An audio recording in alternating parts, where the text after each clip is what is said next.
오늘은 다시 오실 예수를 향하여 라는 제목으로 하나님 말씀 전하겠습니다. 여러분, 우리는 지난주에 하나님께서 그리스도로 말미암아 우리를 깨우셨다라는 것을 함께 살펴봤습니다. 우리는 더 이상 죽음의 길을 걸어가는 사람들이 아닙니다. 하나님께서 우리를 살리셨고 하나님의 작품으로 만드셨고 선한 길 가운데 걷게 하셨습니다. 이건 정말 놀라운 은혜입니다. 죽음으로 기울어져 있던 인생을 생명으로 돌이키시고 자기 중심으로 살던 사람을 하나님을 향해 살게 하셨고 어둠 속을 걷던 사람을 선한 길 위에 세우셨습니다. 이거보다 더 큰 은혜가 어디 있겠습니까? 그런데 여러분, 우리는 잘 알고 있습니다. 선한 길로 부르심을 받았다라고 해서 그 길이 곧 편한 길이 되는 것은 아니라는 것을 우리는 잘 알고 있습니다. 옳은 길이지만은 쉽지 않습니다. 내 안에 아직 죄가 남아있기 때문에 아주 힘듭니다. 세상이 여전히 악하기 때문에 아주 곤혹스럽습니다. 적당히 타협하라고 하고 여기까지만 하라고 하고 그렇게까지 믿음을 지킬 필요가 없다라고 말하는 세상 속에서 살아가는 것이 결코 녹록지 않습니다. 예배를 드리는 것도 말씀대로 사는 것도 죄를 끊어내는 것도 하나님을 향한 사랑, 이웃을 향한 사랑을 지켜내는 것도 정직하게 사는 것도 거룩을 선택하는 것도 다 고된 일입니다. 그래서 베드로 사도는 베드로 전후서에서 이런 고난에 대해서 굉장히 자세하게 이야기하고 있는데 이 고난을 위해서 우리가 심지어 부름을 받았다라고 할 정도로 성도의 삶은 참 고난입니다. 어떤 성도들은 주님 때문에 고난을 선택하기도 합니다. 편한 길보다 옳은 길을 선택하고 어떤 분들은 주님 때문에 손해를 감수하기도 합니다. 어떤 분들은 주님 때문에 조롱도 받고 눈물도 흘립니다. 주님 때문에 죽음까지도 기꺼이 받아들였던 분들이 계시죠. 그리고 또 어떤 분들은 그렇게 주님을 위해 살다가 먼저 세상을 떠난 분들도 계십니다. 기도 응답 한 번 받지 못하고 주님 앞에 눈물로 기도하다가 그렇게 세상을 떠난 우리 믿음의 선배들도 많이 있습니다. 그리고 그들을 그렇게 먼저 떠나보내고 지금도 여전히 이 땅에 남아서 그 주님 때문에 선한 길을 걸어가고 있는 저와 여러분들이 있습니다. 믿음을 붙들고 예배를 지키고 무너지지 않으려고 다시 일어나고 흔들려도 그 주님을 붙잡기 위해서 애쓰며 살아가고 있는 것이 바로 저와 여러분들이죠.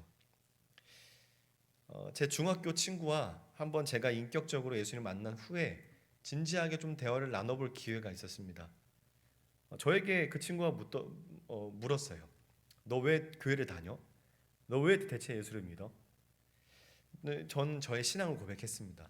그리고선 제가 물어봤어요. 너는 어떻게 생각해? 너는 왜 교회를 다니지 않는 거야? 그 친구가 자기 할머니 얘기를 하는 겁니다. 어릴 때 자기 할머니가 열심히 교회를 다니시는 분이었다고 합니다. 그런데 그 할머니가 죽을 병에 걸려서 병상에 누워 계시면서도 계속 기도를 하는데 감사합니다. 하나님 감사합니다. 예수님 감사합니다.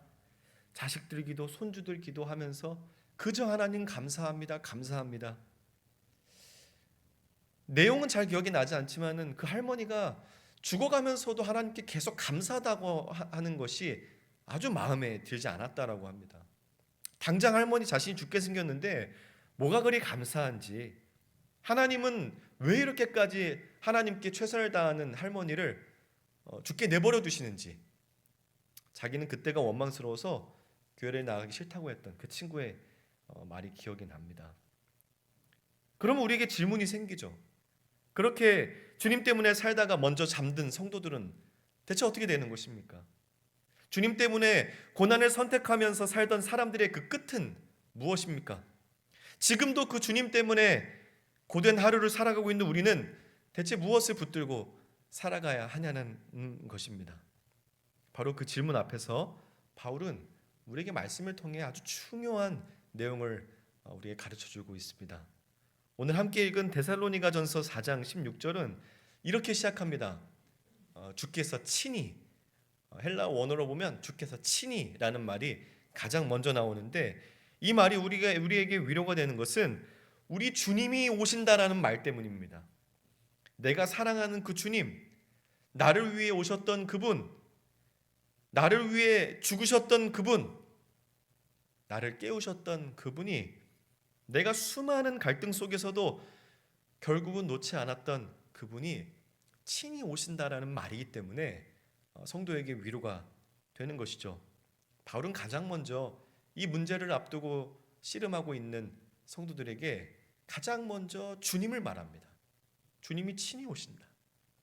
성도에게 가장 깊은 위로는 결국 우리 예수님 자신이기 때문에 그렇습니다. 진짜 위로는 우리가 사랑하는 그 주님이 오시는 데에서부터 오는 것입니다. 주님이 내가 꼭 갈게 하고 소식만 전하는 것도 아니고 천사를 대신 보내는 것도 아닙니다. 주님이 직접 친히 다시 오시는 겁니다. 그러므로 주께서 친히 다시 오신다라는 소식은 성도의 소망 중에 소망인 것이죠. 이 말이 왜 위로가 되는지 우리가 좀 더 생각해 보길 원합니다. 1주차에 우리는 봄으로 오신 그리스도를 말씀을 통해 만났습니다. 긴 겨울을 뚫고 오신 우리 주님이십니다. 빛이시죠. 그 안에 생명이 있습니다. 독생자의 영광이었고 은혜와 진리가 충만했습니다. 2주차에는 그분이 죽음의 길로 다니던 죽은 자, 곧 저와 여러분을 깨우셨다라는 것을 나눴습니다. 그 큰 사랑으로 우리를 살리시고 선한 길 위에 세우신 분이 바로 말씀이 육신이 되어 오신 그분, 그 안에 생명이 충만하신 분, 은혜와 진리로 충만하신 분, 우리 주님 예수 그리스도이십니다.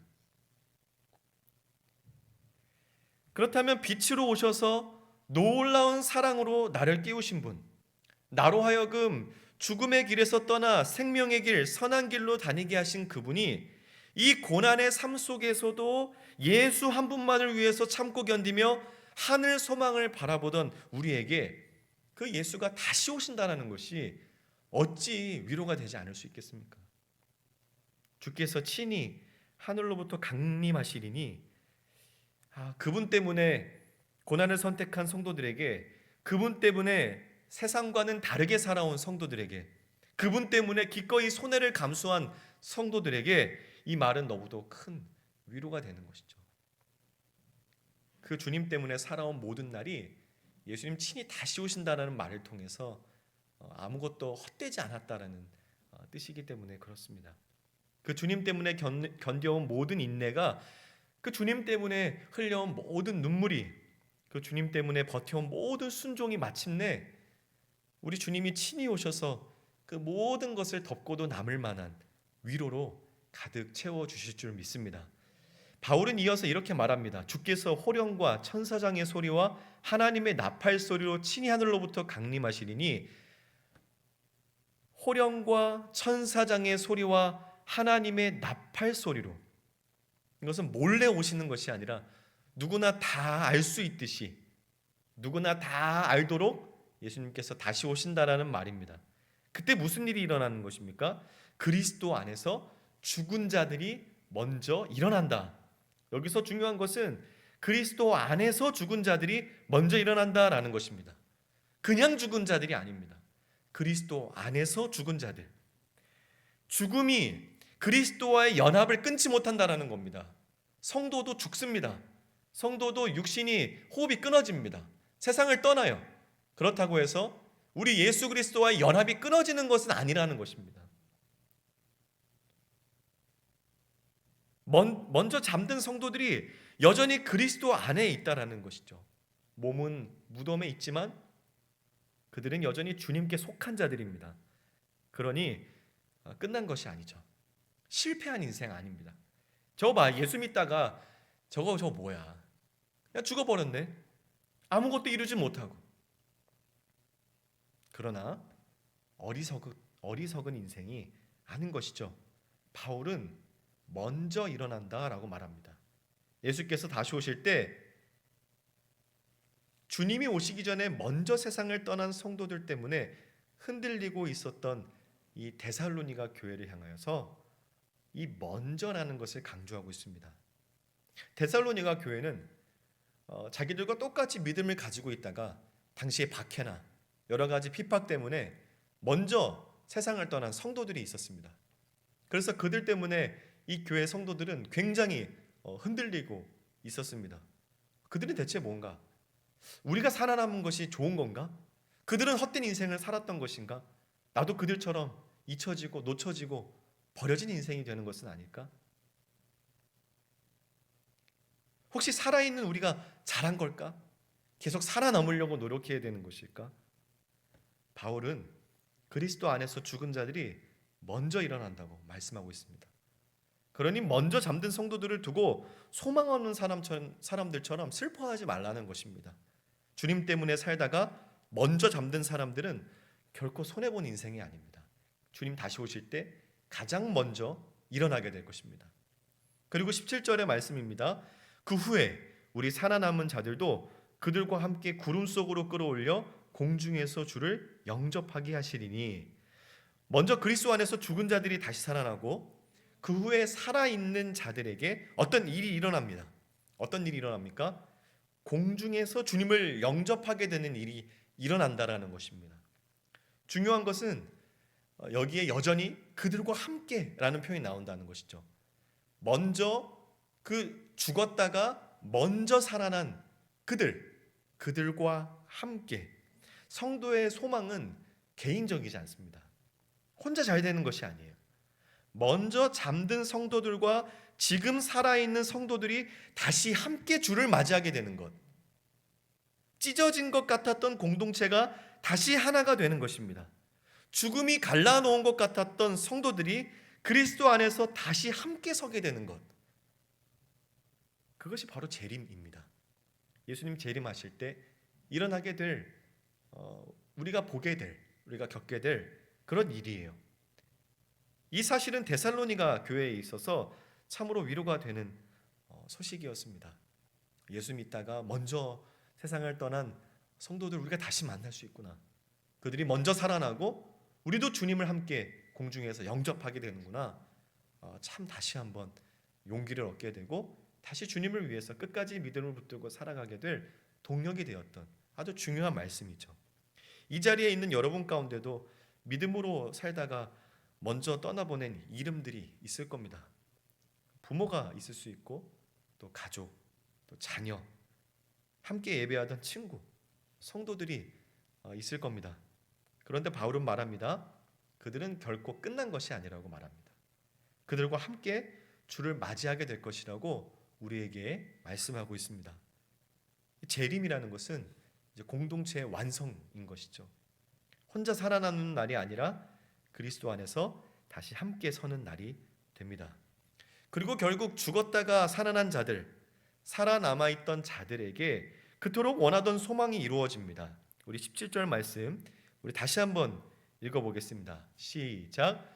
그 후에 우리 살아남은 자들도 그들과 함께 구름 속으로 끌어올려 공중에서 주를 영접하게 하시리니 그리하여 우리가 항상 주와 함께 있으리라. 아멘. 그리하여 우리가 항상 주와 함께 있으리라. 항상 주님과 함께. 이것이 성도의 궁극적인 소망 아닙니까? 그 주님 때문에 울었습니다. 그 주님 때문에 버텼고, 그 주님 때문에 세상과 다르게 살았고, 그 주님 때문에 자기 목숨을 아끼지 않고 먼저 잠든 성도들도 있습니다. 근데 마침내 그 주님과 항상 함께 있게 된다는 것이죠. 바울은 18절에서 그러므로 이러한 말로 서로 위로하라 이렇게 말합니다. 바울이 예수의 재림을 말한 것은 논쟁을 불러오기 위함이 아닙니다. 죽은 자들이 먼저 일어났는데 우리보다 먼저래. 그 다음이 우리래. 그리고 하늘로 올려지는 일이 일어났는데 누구는 땅에 남아있나 봐. 언제 일어날까? 어떤 방식으로 되어질까? 목이 잘려진 사람들은 어떻게 돼? 손발이 다 잘려진 사람들은 어떻게 되지? 이런 것 때문에 시간 낭비하게 하려고 이 말씀을 우리에게 주신 것이 아닙니다. 공포감을 조성하기 위함도 아닙니다. 바로 18절의 말씀처럼 위로를 주기 위함인 것이죠. 먼저 잠든 성도들을 생각하며 흔들리는 교회를 붙들기 위함입니다. 지금도 주님 때문에 고된 하루를 살아가는 성도를 일으키기 위해서인 것이죠. 이 마지막 때 혼란스러운 세상 속에서 서로를 붙드는 공동체로 든든히 서게 하려고 바울은 예수께서 친히 다시 오신다.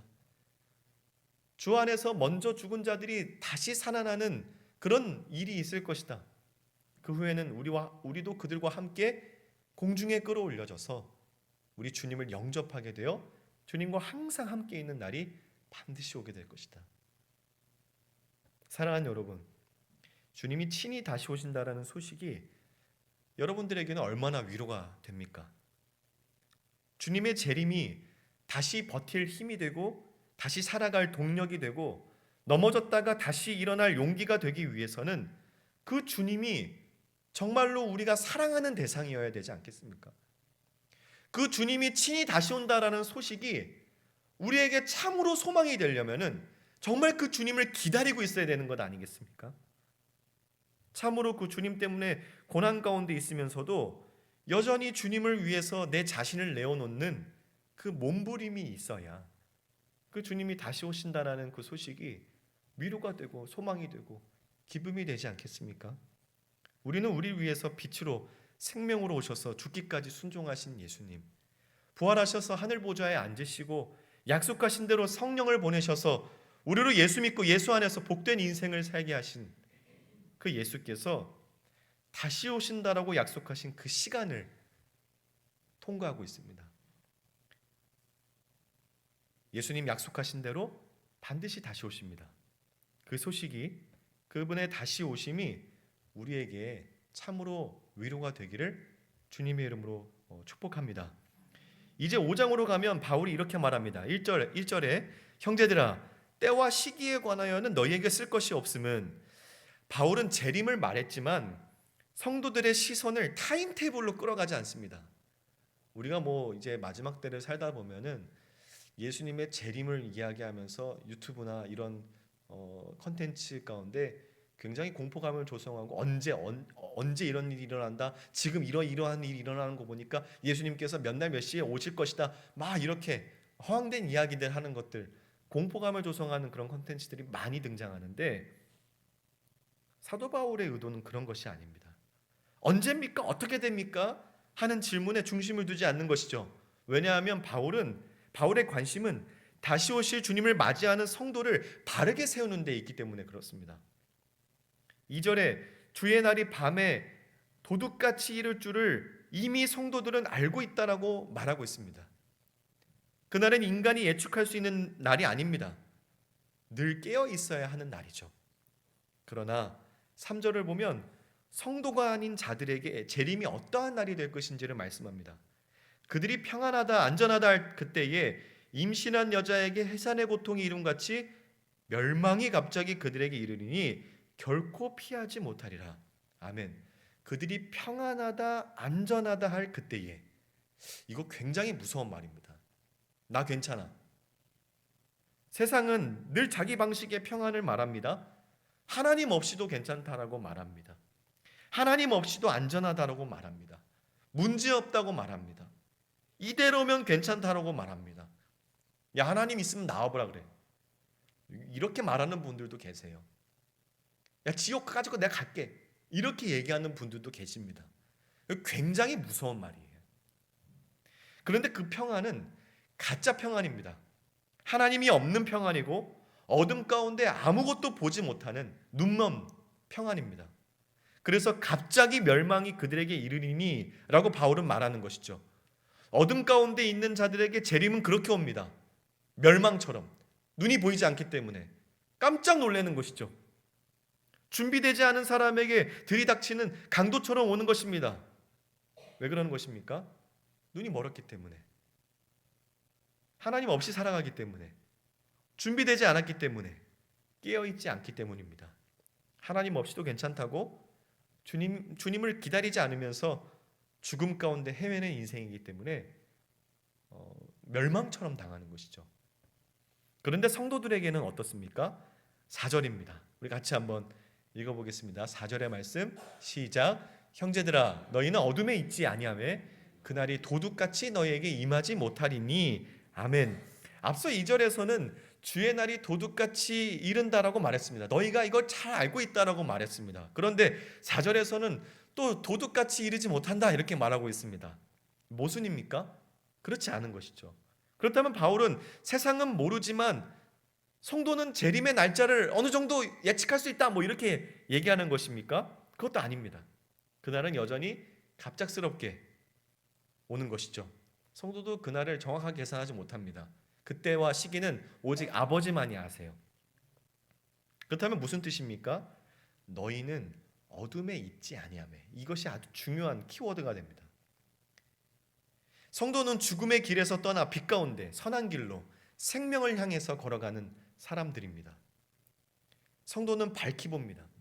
하나님이 없으면 안 되는 자들, 주님이 반드시 다시 오신다라고 믿는 자들이기 때문에 도둑 맞는 것처럼 재림을 당하지 않는다라는 말입니다.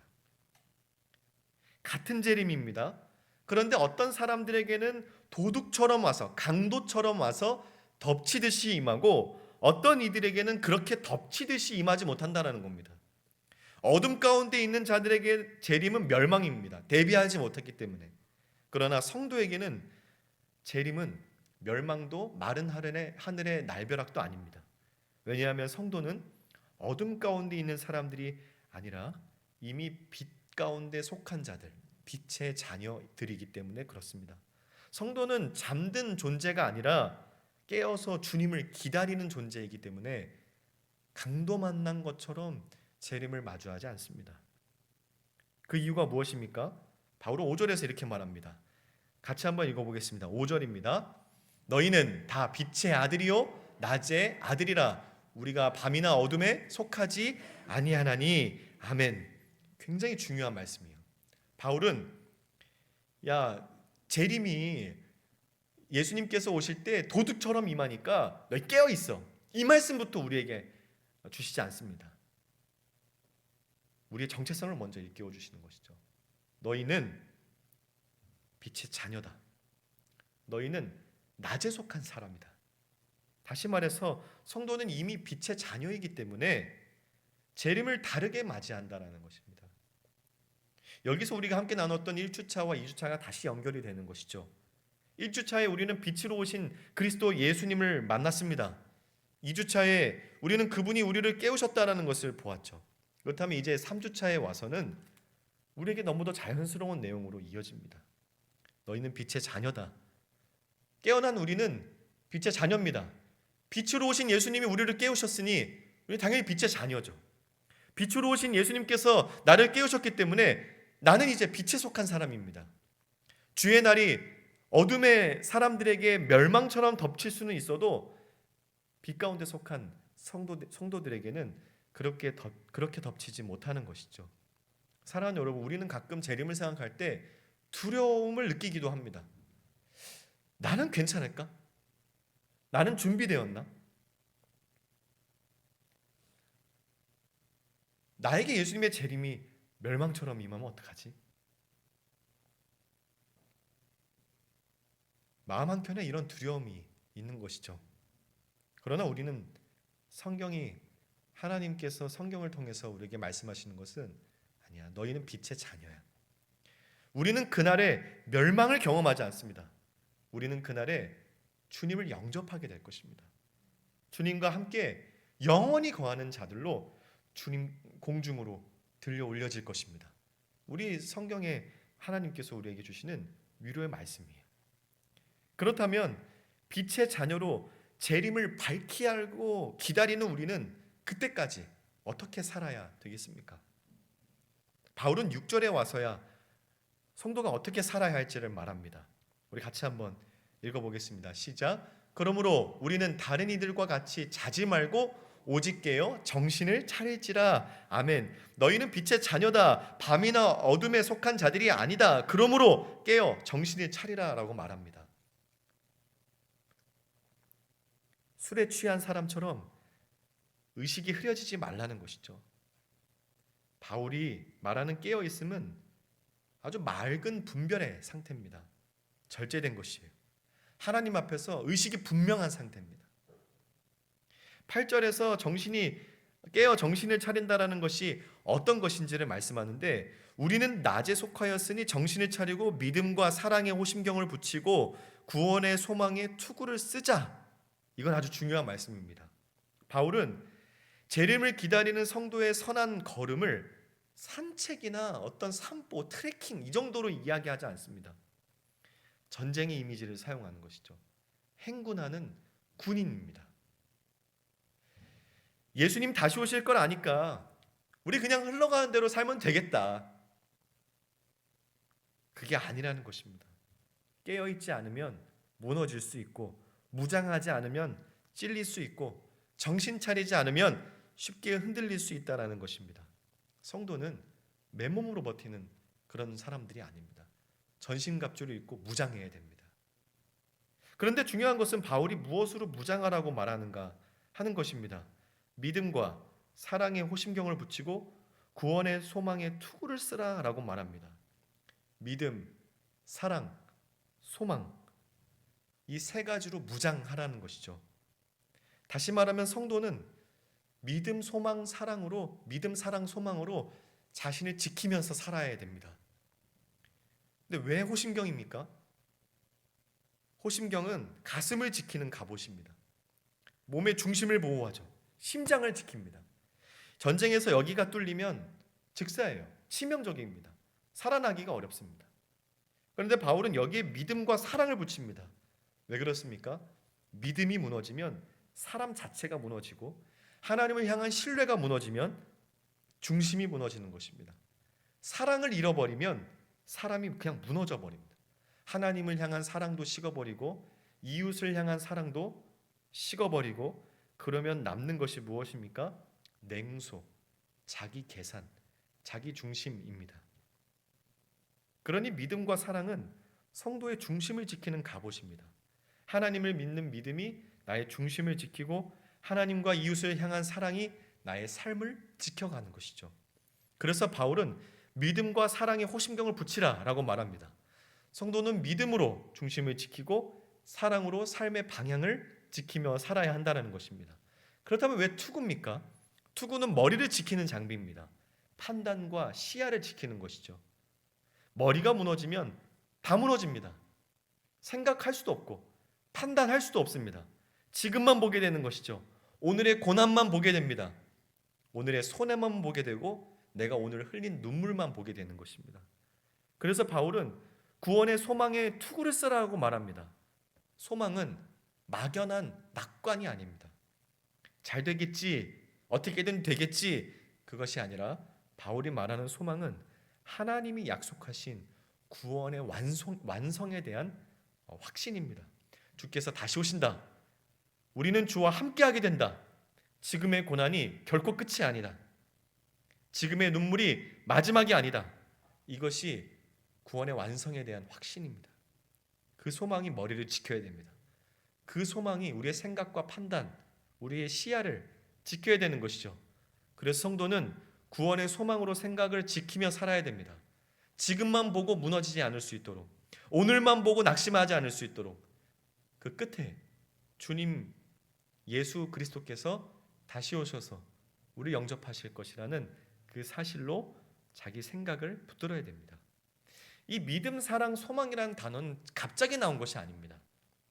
데살로니가 전체를 보면 바울은 처음부터 이 교회를 설명할 때 믿음, 사랑, 소망이라는 단어를 사용합니다. 1장 3절에서 바울은 이 교회를 향하여 이렇게 말씀합니다. 같이 한번 읽어볼까요? 시작. 너희의 믿음의 역사와 사랑의 수고와 우리 주 예수 그리스도에 대한 소망의 인내를 우리 하나님 아버지 앞에서 끊임없이 기억함이니 아멘. 이게 데살로니가 교회 첫인상입니다. 믿음이 있었고 사랑이 있었고 소망이 있었습니다. 그냥 마음속에 조금 품고 있었던 정도가 아니라 믿음이 역사로 나타났고, 사랑은 수고로 나타났고, 소망은 인내로 나타났습니다. 그러니까 이 교회는 처음부터 믿음과 사랑과 소망으로 서로 서 있던 교회였습니다. 이것이 왜 중요한 것입니까? 처음부터 너희를 데살로니가 교회답게 만드는 것이 믿음과 사랑과 소망이었다면, 이제 마지막 때를 살아가는 데살로니가 교회의 성도들을 지키는, 끝까지 지킬 수 있는 것도 믿음과 사랑과 소망이기 때문에 그렇습니다. 바울은 교회의 처음과 지금을 연결하고 있습니다. 처음에 너희가 믿음의 역사와 사랑의 수고와 소망의 인내로 섰다면 지금도 믿음과 사랑의 호심경을 붙이고 구원의 소망의 투구를 쓰고 살아가라는 것입니다.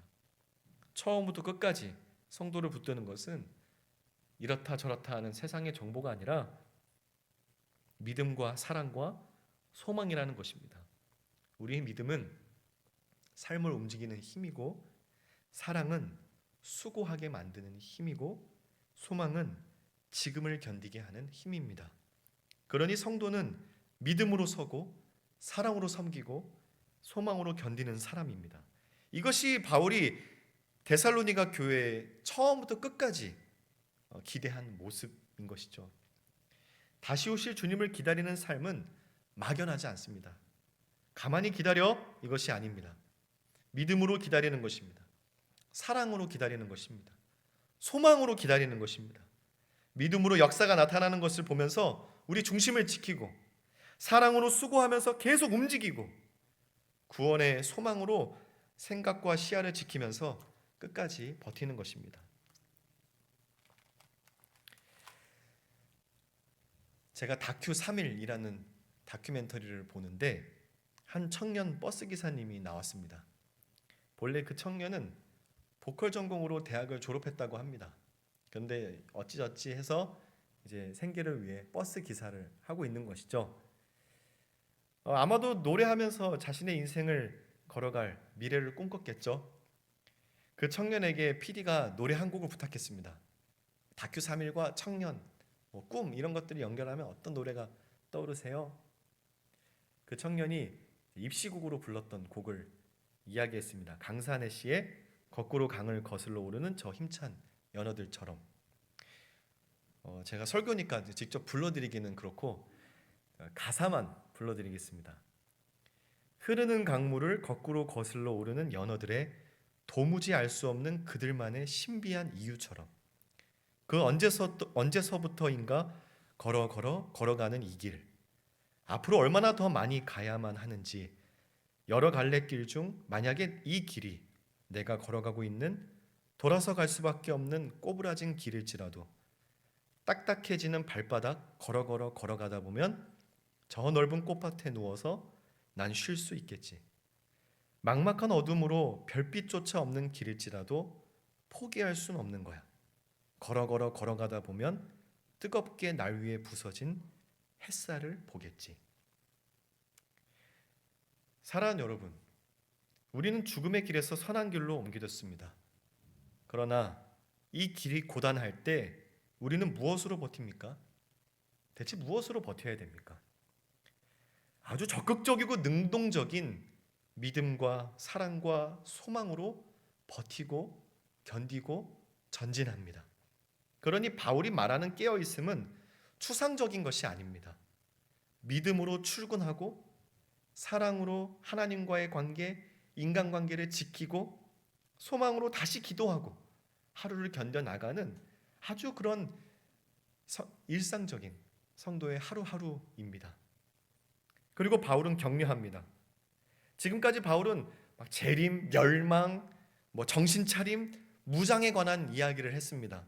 성도를 깨우기는 하지만 긴장하게만 만들 수 있는데, 이어서 바울은 내가 잘해야 되는구나, 내가 무장해야 되는구나, 내가 그래야 이때를 잘 통과할 수 있구나, 이렇게 생각하는 성도들에게 성도의 구원이 성도에게 달려있지 않다는 것을 다시 한번 상기시켜 줍니다. 그래서 바울은 자칫 경직되고 긴장될 수 있는 분위기를 좀 풀어주는 것이죠.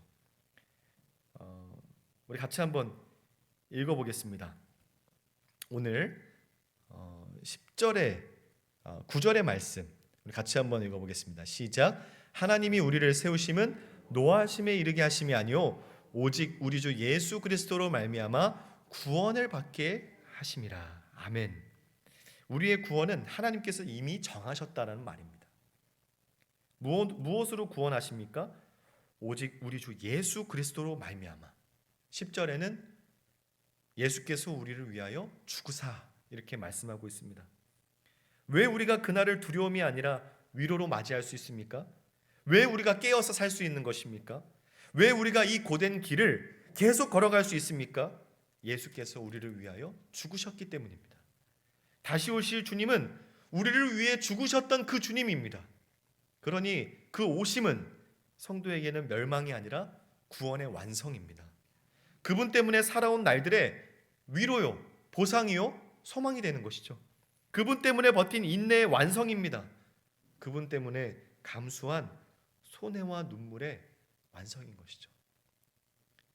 10절에 이렇게 말합니다. 예수께서 우리를 위하여 죽으사 우리로 하여금 깨어 있든지 자든지 자기와 함께 살게 하려 하셨느니라. 아멘. 즉 본문의 표현은 지금 깨어 있느냐 자고 있느냐 하는 현재의 상태를 말하는 것이기도 하지만 바울이 말하려고 하는 범위는 더 큽니다. 4장에서부터 계속 이어져 오는 그 개념입니다. 4장에서 말한 주 안에서 죽은 자들, 살아있는 자들까지를 포함하는 것이죠. 그러니까 우리 주님 다시 오실 때까지 살아있든 먼저 잠들어 세상을 떠났든 결국 우리는 주와 함께 살게 된다는 것입니다. 그리고 그 말씀은 살아있는 우리에게도 아주 큰 위로가 되는 것이죠. 성도는 깨어서 살되 자기의 의로 살지 않습니다. 내가 해내야 된다라는 긴장감과 부담으로 살지 않기 때문에 위로가 되는 것입니다.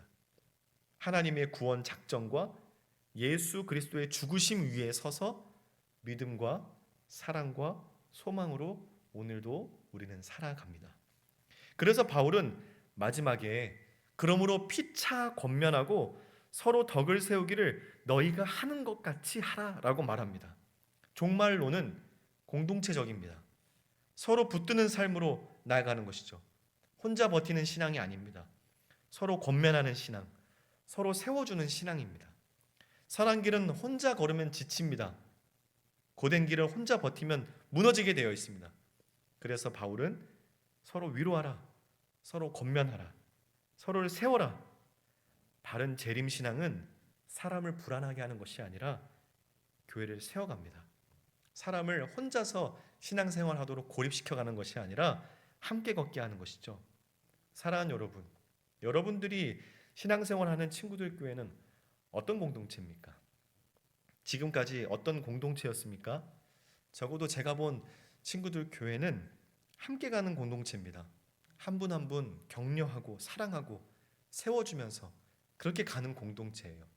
우리는 혼자서 있으면 연약한데 같이 있으면 강해 보입니다. 아주 좋은 공동체처럼 보여요. 실제로 그렇게 하기 때문에 그렇습니다. 바울의 마지막 권면이 많은 생각을 하게 합니다. 11절에 지금까지 그렇게 해온 것처럼 지금 하고 있는 것처럼 계속 그렇게 하라라는 그 말로 인해서 우리 공동체가 한 번 더 좋은 공동체라는 묵상을 하게 되는 것이죠. 이 말을 들은 데살로니가 교회는 지금처럼만 했을까요? 아니, 더 힘을 내지 않았겠습니까? 더 열심히 해야 되겠다. 더 서로를 권면하고 더 위로하고 세워줘야 되겠다. 믿음과 사랑과 소망으로 더 똘똘 뭉치지 않았겠습니까? 사랑하는 성도 여러분, 우리는 선한 길을 걷고 있습니다. 그러나 그 길은 여전히 쉽지 않습니다. 그러나 우리는 혼자 걷지 않습니다. 먼저 잠든 성도들이 그리스도 안에서 결코 잊힌 인생이 아니라는 소망도 있고 지금도 함께 걷는 교회 공동체가 있습니다.